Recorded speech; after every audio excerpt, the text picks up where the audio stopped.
সারা পৃথিবীতে বছরে প্রায় 1.5 লাখ মানুষ মারা যায় সাপের কামড়ে, আর এর মধ্যে অর্ধেক সংখ্যকই হলো ভারতীয়। গ্রীষ্ম হোক বা বর্ষা, সাপে কাটার শিকার গ্রামীণ মানুষজনই বেশি। তাই আমার মনে হয় ভারতবর্ষের প্রতিটি পঞ্চায়েতে একটি করে এমন স্বাস্থ্যকেন্দ্র থাকা উচিত যেখানে সাপে কাটা রোগীর সুচিকিৎসা হবে। সে যাই হোক, সাপ হইতে সাবধান, তা সে মানুষরূপী সাপ হোক কিংবা প্রকৃত সাপ।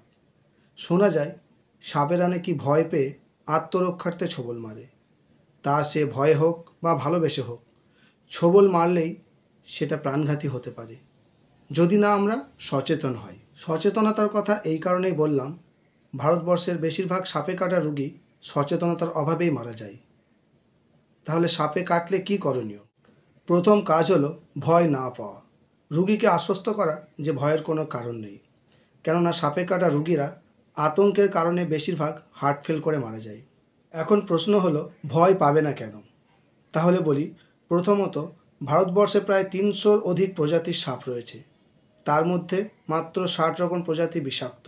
আবার এর মধ্যে মাত্র 4 প্রকার সাপ রয়েছে যাদের বিষ মানুষের জন্য প্রাণঘাতী। দ্বিতীয়ত, সাপে কামড়ালে সবসময় বিষ লাগে না। আবার যদি বিষ লেগেও থাকে, সেই পরিমাণ সবসময় যথেষ্ট হয় না, যা মানুষের পক্ষে প্রাণঘাতী হয়। ভয় না পাওয়ার কারণ তো বোঝা গেল। তাহলে এরপর দ্বিতীয় করণীয় কাজ কি?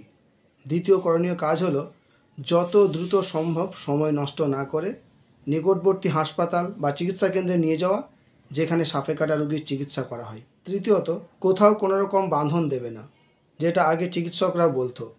আর রুগীকে এমনভাবে রাখবে যেন সাপে কাটা স্থান থেকে বুক এবং মাথা কিছুটা হলেও উপর দিকে থাকে।